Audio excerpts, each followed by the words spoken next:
In the year 2014, a new squad of operatives was chosen by the College of Illusion. These fools promptly went on to frustrate their DM at every opportunity. Today, still working together, because really, who else would work with them? They survive as adventurers of fortune. If you have a problem, if no one else can help, and if you can find them, maybe you can hire the Second Breakfast Club. Tony Kinney as Eddie Falzone. Jess Owen as Adira Glow. Michael Cole as Uorag. Jesse Wicks as Bill Quiverlance. Nico Rodriguez as your DM.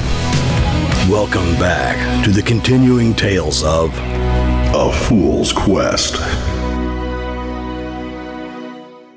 Alright, so as you complete your descent into the Chamber of Pots, you start, as you are going down, there's this putrid smell that you begin to get. It smells like piss and fecal matter and it smells awful.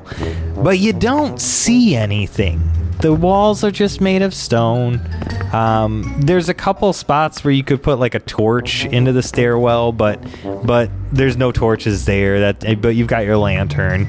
But aside from that, I mean, it's a winding stairwell that takes you down probably a couple hundred steps on your way down. But as you get deeper and deeper, this just smells awful, like Brimstone. like a chamber pot. Like a sewer. Like a sewer.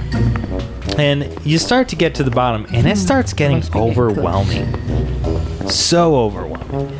Now, I'm going to need a Constitution save from all of you. Constitution check. 8. 11. 5. Was that a crit fail? It was a 1 and a 2. Yeah, that's a 3. crit fail. So a 2 and a 3 is a crit fail. Is that crit fail for you too? Correct. Okay, so roll it again to see if it... 10. 10. Okay, you're good. 11. Okay.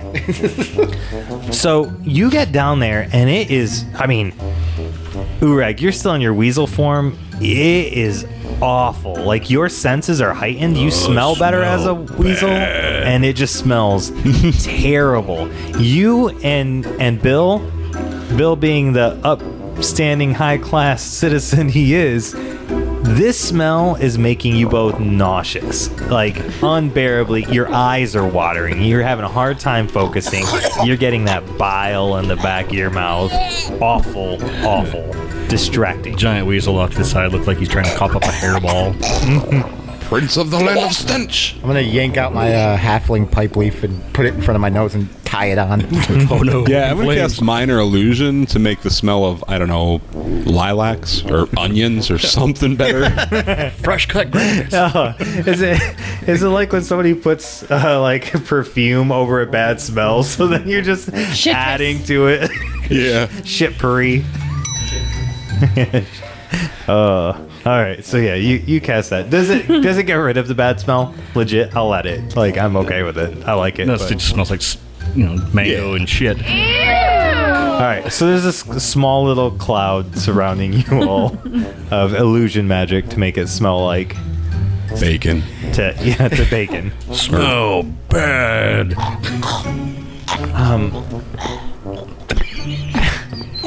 And what Adira and Eddie notice that the other two didn't notice is a sense of dread, a feeling of dread as you hit the base or hit the bottom of the stairwell.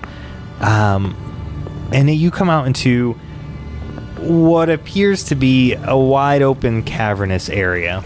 There are some large stones and a couple pillars down here, but it looks very carved into a mountain, almost like a cave that you've come down into the entrance of. There's a small pool of water toward the back, and you also see in the center of the chamber, the very center of this chamber, a chest sitting in the middle of the room. Doesn't feel great to be down here. Do you feel that? Does anybody else feel that? Yeah. I'm gonna look around real good and try to tell if anything is illusory or everything's as it seems. Okay. As far as the chest and things. That's a 7 to discern realities. So, what here is not what it appears to be? The room appears to be empty, but ripples begin to happen in the water that's at the far back of the cavern. You just get the faintest glint of it from the lantern that you have. Don't disturb the water. Third monster. Hey guys, there's something in the water over there.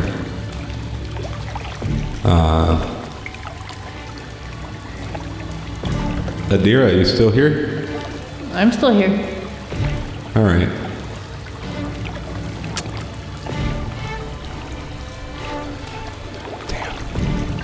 I could walk over to the edge of the pond, or what, of the water, and see if I can see anything. Okay, yeah. You want to go take a look in the water and see what you can see in there? Yeah, would that be a discern? Yeah. Yep. Looking into the dark water with no lantern. I don't like that. Yeah, it was a 4. Okay. Yeah, so 4 is just a flat-out fail. So you walk over to the water and you don't really see what he's talking about. Maybe some drips or something came down from the cavern roof and landed in the water and caused the ripples. You're not really seeing what he's seeing, and maybe he's just kind of I'm being not seeing dramatic. anything over here, Eddie. The dread from the place might just be getting to you guys. All right. Let's go open that trunk. I'm gonna walk out there to that chest and open it up. All right, so you walk over to the chest, and just as you click the latch, you hear the water behind you as 6 heads begin to pop out of this lake, this little body of water, and a growl as a hydra lifts itself from the water and takes a step, almost stepping on Adira toward the chest. And we should probably roll initiative.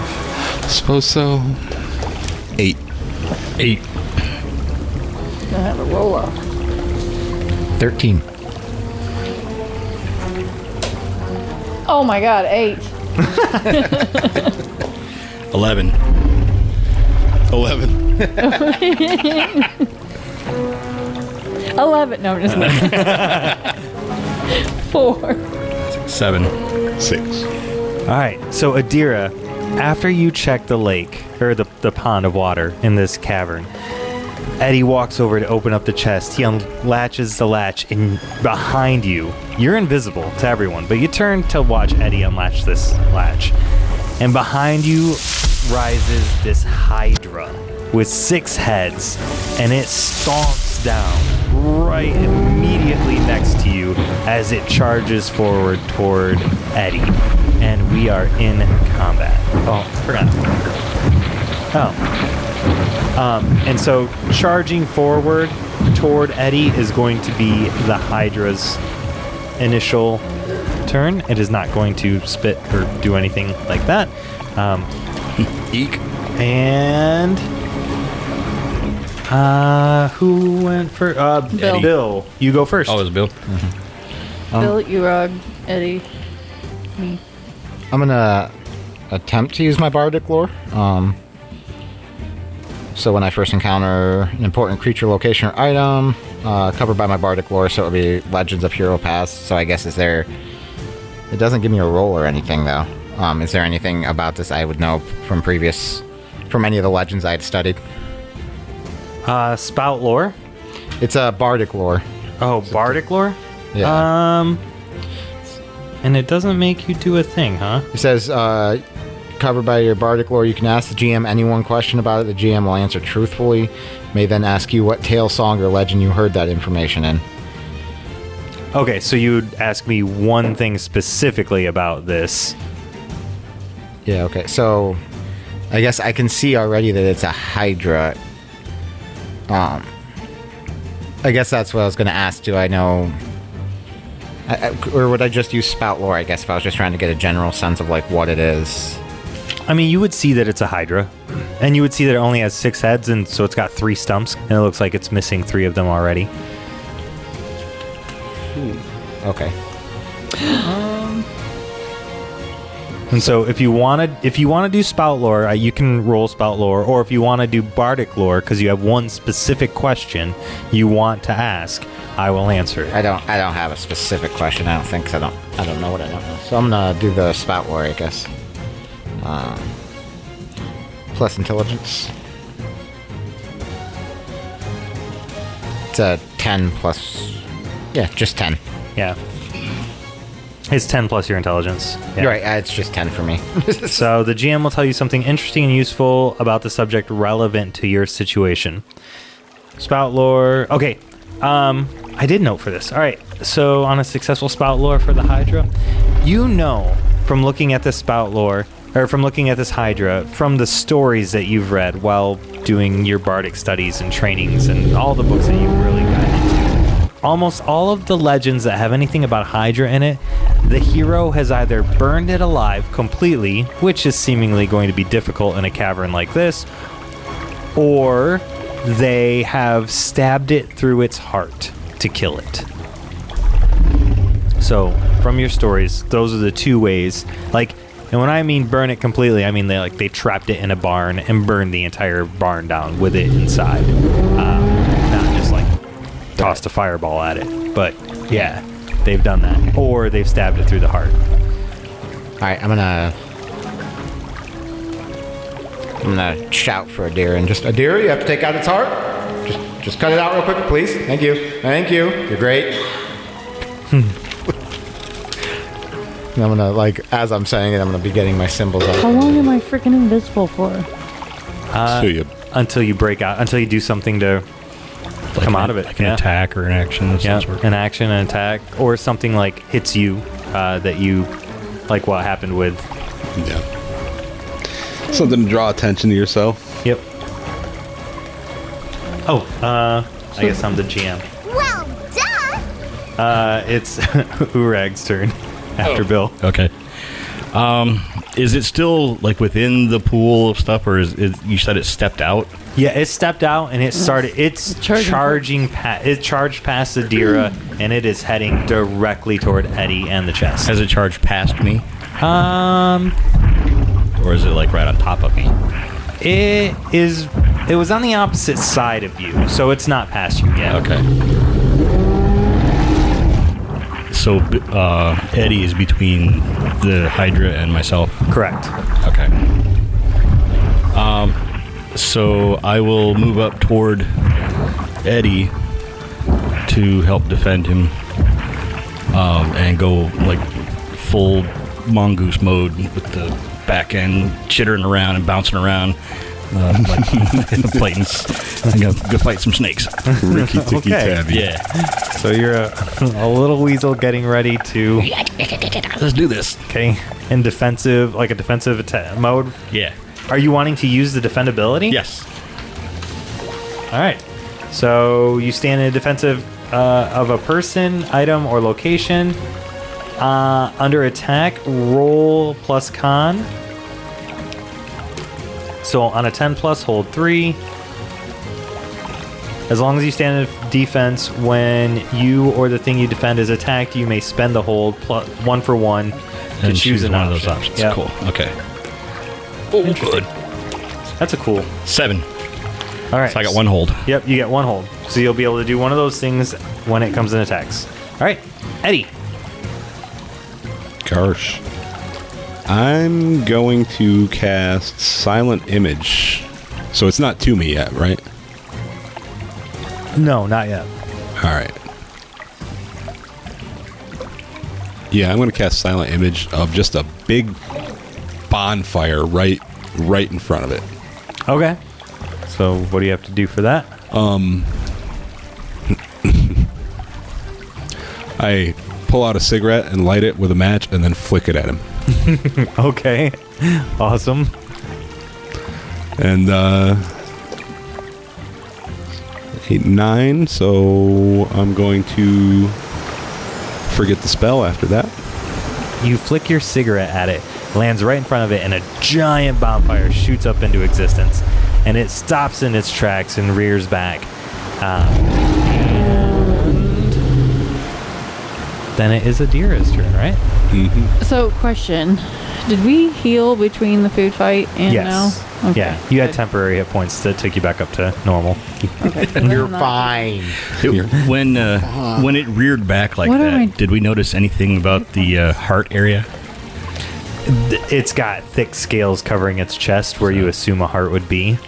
It looks Okay. like it's pretty well armored. Didn't know if there was anything that would stand out. Yeah, no. Since it hasn't attacked me first, I would have to put myself into a rage, right? Yep. All right. So I'm just gonna shout out "Time to glow" and drop the invisibility. Time to glow. Set myself on fire. All right. That is your Probably move then. further scaring the hell out of it. Yeah, you showed up behind it. Two of the heads turn around and they're like, look. On fire. Goddamn, we're surrounded. Okay. Bill, where are you? So I was right where I would have been like just a few steps back from Eddie, probably. Okay. So you're on the other side still. So you're safe. All three of the fellows are safe, and it's just Adira with this Hydra on the other side of the bonfire. Kick its ass. You're saying that like it wasn't the plan. That yeah. I kind of have to. I'm over here all alone. Okay, well, it's gonna make a check, and it's gonna fail. I like that. So it takes a quick step toward the illusion, and then decides that it doesn't even want to test to see how hot it is. Nope. And just backs away a couple steps and turns to attack Adira. My bad. And it's gonna hack and slash. Ooh, that is a 10 to hit. Oh my god. That's not good. No. So it does 7 points of damage. Ow! Somebody help. Minus your armor. She doesn't. She gets +1 armor, I think. So yeah, -1. So the Hydra turns around after testing it, and 4 of its heads shoot down and bite at you. Biting your arms, they try to like lift you up off the ground. You're able to fight yourself free, but it took 4 good chomps at you with its heads. And back to Bill. Bill. I'm gonna got my cymbals loose by now and start playing them in Encouraging things. Yep. And telling Adira how amazing it was that she dodged all 4 heads at once, not even getting nipped. That's beautiful while hiding all of her wounds. Telling her how she's gonna make his chest explode right now. It's gonna be awesome. And I'm gonna make sure I'm positioned between the fire and That gives me the 2d4. yep, it heals you. Oh yeah, I have to roll the thing to make sure that this works. You gaslight. I love that you gaslight bonus hit points onto people. It's mind over matter. You could create like illusionary armor or like little distractions or something, but instead you just gaslight your friends. I rolled a 5. Oh no. Oh, so it doesn't work. No. So she's like, I got bit, you fucking idiot. Get some glasses. Can you not see through the fire? Shit. I tried. That's what I got. Try again. I will in about 6 seconds. All right, that takes us over to Uorag. Uorag. Okay. Well, since these two are doing good behind the fire, I'm going to run up to the Hydra, I guess around the fire, because I don't want to dismiss it, and attack. All right. Full mongoose mode.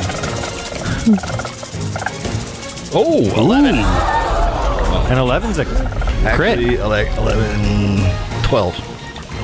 I mean, yeah, a natural Yeah, 11 yeah. is a crit, though, so roll again. 6, 11. That's okay, so roll again. 5, 7. Okay, so 2 back-to-back crits, though, so something good's going to happen. So is this a hack and slash? Yeah. All right. Yep. And with my red of tooth and claw, I'm doing a D8. compared to regular weasel.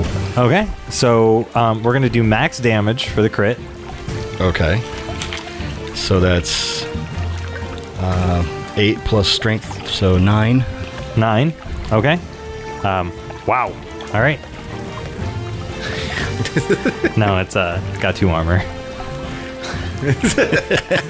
Yeah. So you just fucking wrecked this thing, and you're ripping at its ankles and legs and stuff, and burrowing, or Oh, with those burrowing claws from the weasel, Yeah. I'm climbing it all over the place. Yeah, cut him down for me. Cut him just down. ripping it to shreds. Bite him in places he doesn't want bit. All right. That takes us to Eddie's turn.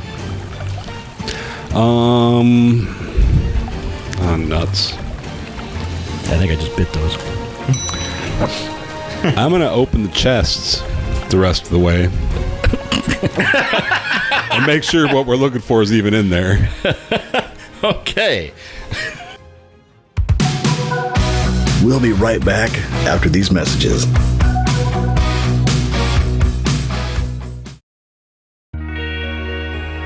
Beyond the Furthest Stars, a story of excitement.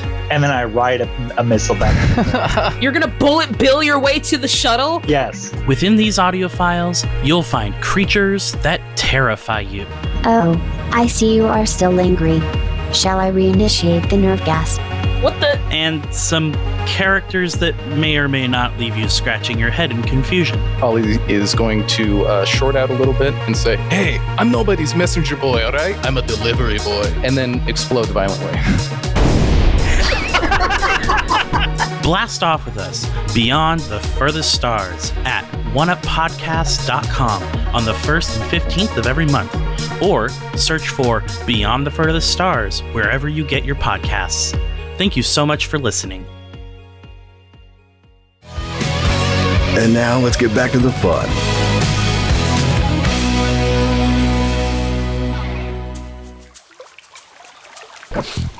I'm going to open the chests the rest of the way. And make sure what we're looking for is even in there. Okay. So if not, then we can just get the hell out of here Why and is leave the that DM thing. laughing? So is the bead in there? There's a bead, there is a cloak, and there is a wand. Take all of it. Yeah, I'm going to grab the bead and the wand, toss them on the cloak, wrap it up, and say, I've got the stuff, let's get it. Okay, but that takes you a full round to grab all that stuff and bundle it up. Okay. Okay, and that takes us over to Adira. I have to get through the Hydra in order to get the fuck out of here. So, yeah. Thanks, Eddie. You can defy danger to We'll be dodge right its heads. there. You can maybe like swing from one of its heads. I'm going first. I fucking raged, man. I'm going for it. I'm gonna hack and slash at this son of a bitch on my way out. That's a fucking 13. Oh my god! Damn. Okay. What'd you roll? What was the nat roll? It was an 11. Okay. So you want me to roll that again? Yep. That smash is only at 12. 11. Or no, you're right. 12 or higher. Yeah. 13. 11? Jesus. All right, go ahead. So that makes it max damage. And then 6. Okay, so All right. So 2 crits in a row makes it max damage automatic. So this is a kill She shot. did, she didn't. And not only you have the smash perk, which gives you an extra gory. Oh yeah, what is that? You remove some limbs. Messy. Oh, yeah, and I did it twice, so I'll I want you to make some harder monsters. the damage for that was an 8. So I'm running toward him, swinging the axe to and fro. I'm gonna cut off 2 of its heads, and then as I descend, I'm gonna shove my axe up right into his chest. Alright, so you see Uorag's yanking away, boring in, and he ripped up some of the scaly armor and exposed the heart right as you're bringing up the axe and just slice right into the heart, and the Hydra just slumps down. Teamwork. And I'm covered in goo. And you're covered in goo. Again. And you as killed I'm a hydra. running away. See, and you told me I was wrong just because I didn't see it bit you. I was right about what you were going to do to it. All right, I was halfway there. Yeah. Oh, I had faith in myself. I also contributed, is what I'm saying. It's not true. Hydra down. I can't do anything in combat.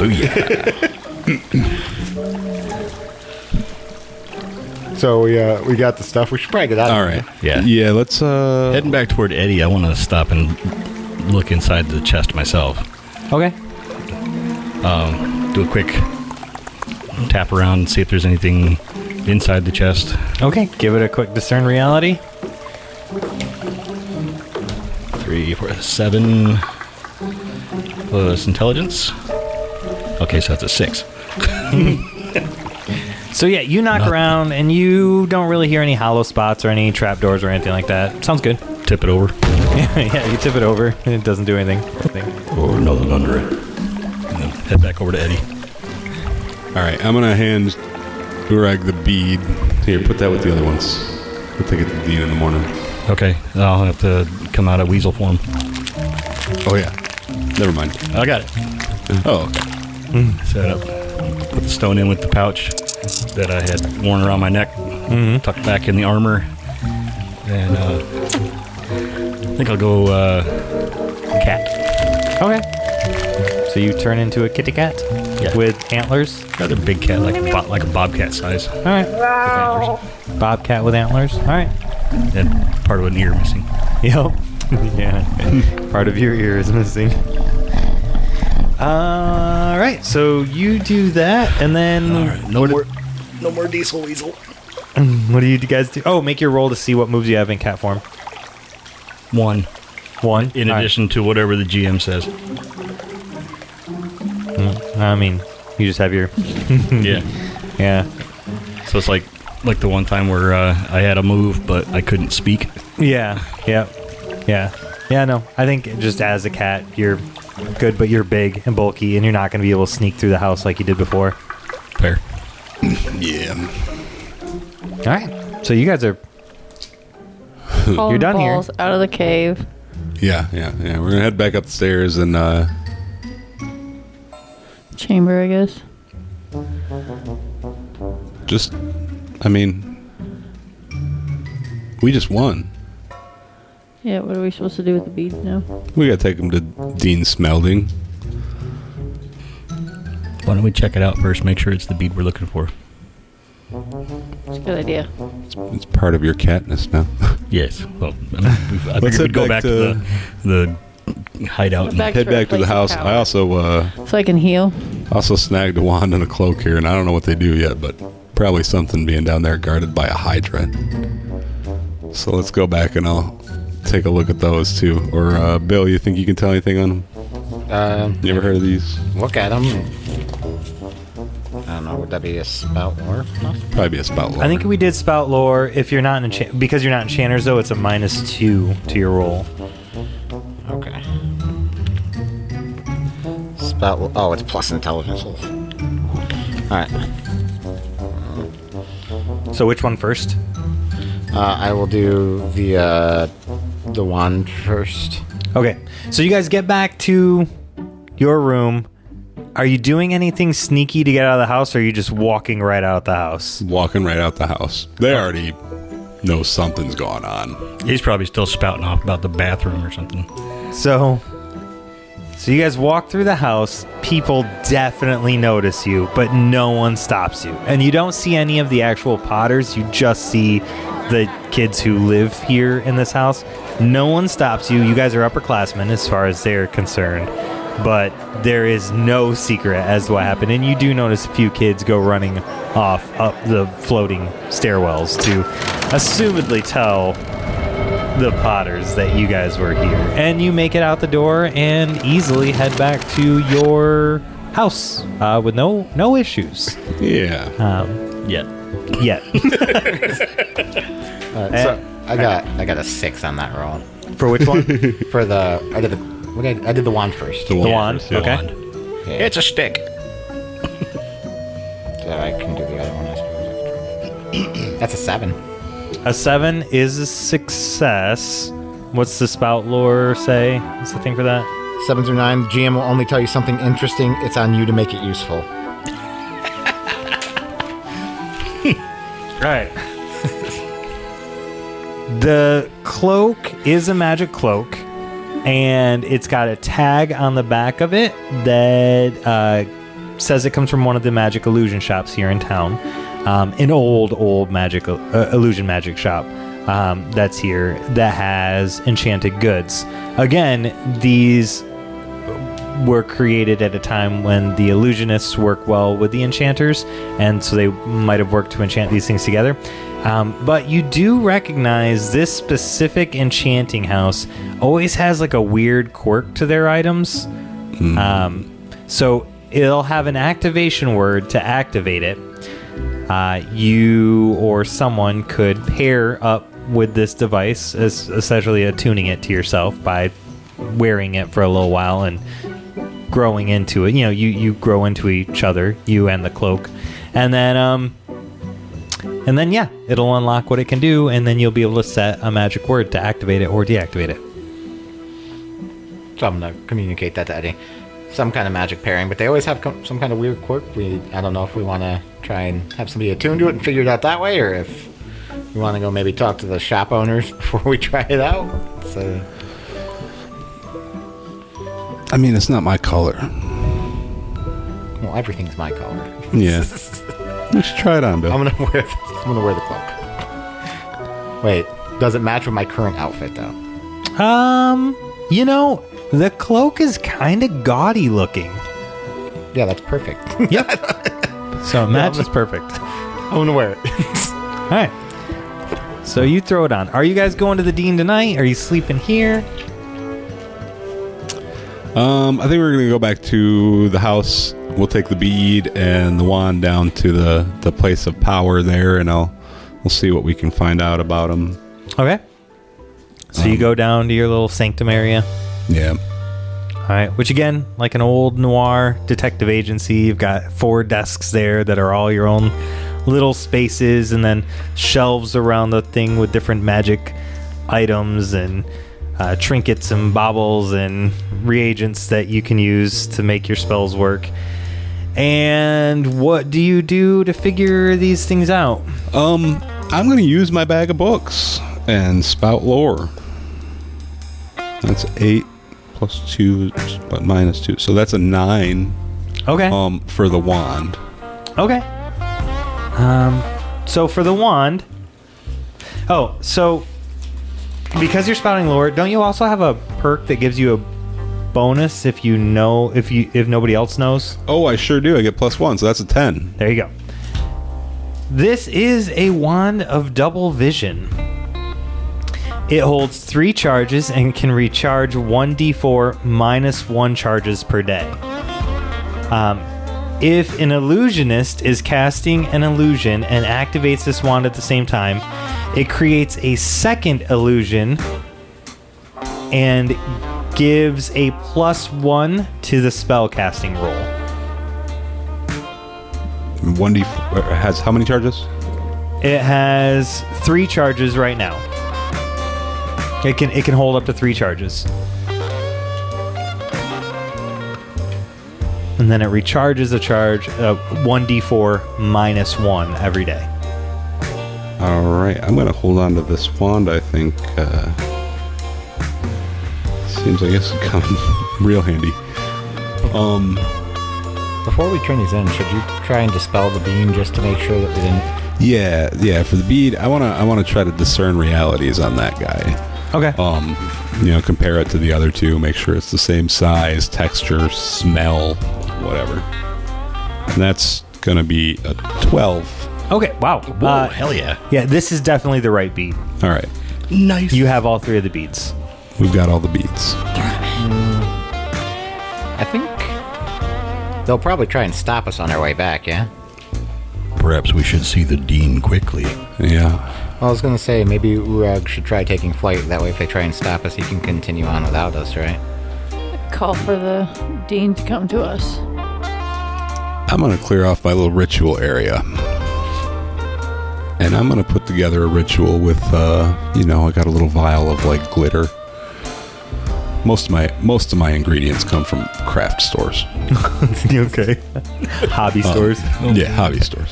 Got a vial of glitter, and I've got some Popsicle sticks. like highlighters Popsicle sticks. and real brightly colored construction paper. Lots of felt. And I'm going to use the highlighter on the, we'll say it's chalk. It's like bright colored chalk on the construction paper, and then sprinkle glitter over it as I write a message that says, "Suck it, Potters." And I want that 100 feet tall over our house. Really, really bright.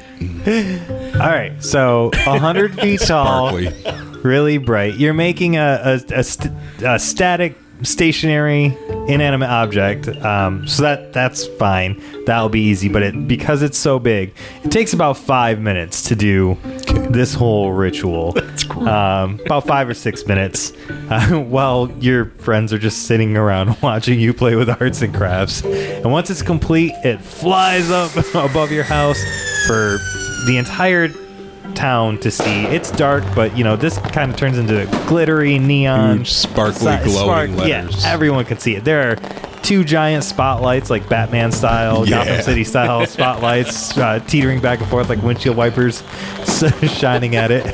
And Uorag's just sitting down there. Now look, I really liked Adira's idea about calling the dean, and I mean, we don't really have a way to do that, but he's going to find that annoying as hell. So I reckon he'll probably come to us. Second Breakfast Club, what do you got? Animal House.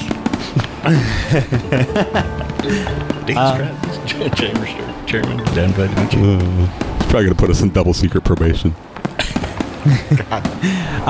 so after a few minutes, you start to see the foggy smoke from this morning, the same style that you saw before. Knew it. All around the house. It doesn't come in the house, but like horror movie mist style fog all around the house. And you see zombies start popping up all around, and they're all wearing the Evocation Nations. That's the same school that you saw earlier. They're all wearing that emblem, but they're zombies now, just around the house. But they're also not coming in, and they're not like doing any physical interaction with the house or the things around. It's Just there. yeah, it's just there, lumbering. I'm going to dispel the fog again. All right. Yeah. So you dispel the fog. You go through your ritual. As you're doing that, all the zombies outside start doing the Thriller dance. Thanks, Uorag, for the inspiration. And so you got an entire army, a horde of zombies doing the Thriller dance outside, all around your house, and the fog disappears. So you get a clear view of this, and then your sign is bright again above the house, but you can't. And then in between the army of undead dancing undead, you see the dean walking up toward your school, and he shouts and says, "Second Breakfast Club, are you in there? What's with this damn sign?" I'm going to discern realities. Is that actually the dean? 10. Oh, yeah, a 10. You'd be able to discern it. It is not the dean. It is Frack. Oh, it's Frack. Beat it, Frack. You already lost. He's like, damn it! Turns around, and as he's walking away, you see the actual dean walking past him. He's like, Frack, what do you do? Quit dressing up as me. And he dispels the magic as he's walking by. All right. And the dean starts walking up, and you can tell this one is the real dean. All right. And he walks up, and he's, "What's with this dean?" He just said that, didn't he? You guys get out here. All right, I'm going to go on out there, just shit-eating grin, and I'm going to just snap my fingers and dispel the sign. All right. Yep, the sign goes away, and just for flavor, all of the zombies disappear as well. Dean, I had to do something to get your attention because, well, zombies. We were stuck in there because, we were pretty sure they were illusions, but there might have been one or two in there. What zombies? No, you couldn't see those. No. Oh. That's why I saw your sign, though. Yeah, that was to bring you up. Real appropriate. School spirit. Uorag, you got something to show the Dean? So I transform back to my regular self and produce the pouch and take the beads out of the bag and present them. And he does a slow clap for you. What the fuck's his name from Harry Potter? The Gryffindor did well. Slow clap, the little golf clap. Oh. The main wizard guy, the Gandalf looking motherfucker. What? Dumbledore. Thanks. That's what I said. Whatever. Gryffindor. Fuck. Stupid movie. Stupid books. I can't remember anything. 50 points, second breakfast club. So he does the slow clap for you guys, and he says, all right, well, you will be graduating as a clique, so I will take those beads back from you now. And he holds out a little box, the same box that he presented them in, that you could put them in. I glance over at Eddie just to get the go-ahead. Yeah. All right. Present the beads to him. And he says, all right, we should probably sit down and have a talk. Would you like to show me to your sanctum? Yeah, come on in.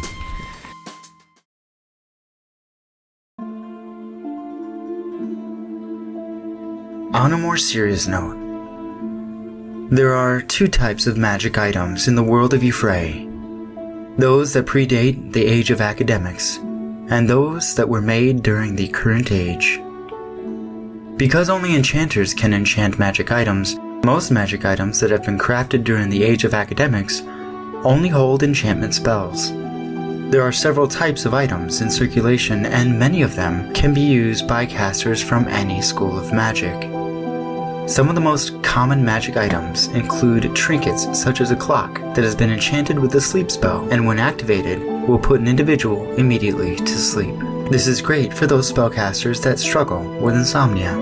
There are holy tokens and rabbit's feet that are enchanted with the bless spell, allowing their owner to grant them a blessing before attempting something difficult or engaging in battle. And there are suit jackets that are enchanted with the spell Charm Person, that when activated, can steal the heart of that special someone that the spellcaster has been pining over. While the majority of these modern magic creations are harmless in nature, there are rumors of several darker, more powerful items. Rumors of a black choker that has been enchanted with the spell Psychic Scream are circulating around the Illusion Nation. An ice pick that has been enchanted with the spell Modify Memory that can be used to erase an individual's memory of events that took place in the last 24 hours. And a music box that is enchanted with the spell Power Word Kill. While the Enchantment Academy swears that to their knowledge no such items were ever created, witnesses claim to have seen magic items of this nature put to use in sinister ways. While enchanters are the only individuals that can enchant items, they're not always the only spellcasters that can identify items. Many spellcasters have researched the arcane arts and are familiar with many of the arcane runes. This knowledge can help them to identify magic items and their properties. Diviners also have the ability to uncover the enchanted properties in magic items by casting the Identify spell. Items that were crafted before the age of academics are labeled relics amongst the academic community. Many of the items are traded amongst the underground trade markets at extortionary prices. Several relics include enchantments from multiple schools of magic on one item, a process now completely unheard of. For those who would like to purchase or acquire magic items, they should expect to engage in trade with the Enchantment Nation and be prepared to pay a hefty amount.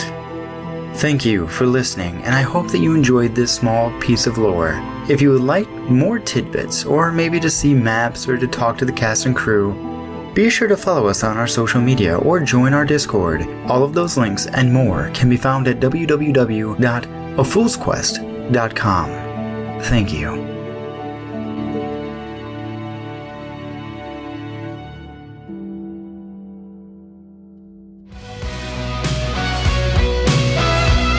This concludes this episode of A Fool's Quest. Join us next time for more fun and daring adventure. Thank you for listening, and don't forget to like, subscribe, review, and comment on your favorite platform to listen to A Fool's Quest.